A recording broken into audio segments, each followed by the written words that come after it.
Yan ang aming Christmas tree. Aming Christmas decor.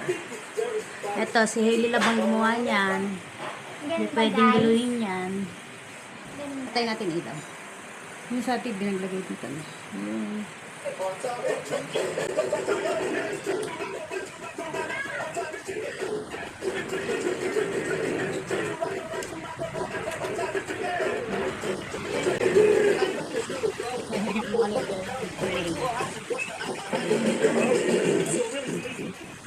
Medyo gulabin pa yun. Bababa ko kasi.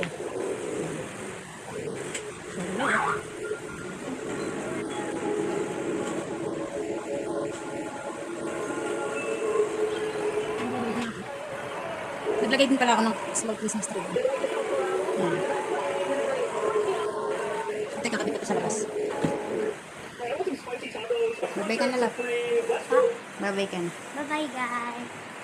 Thank you for watching. Bye-bye.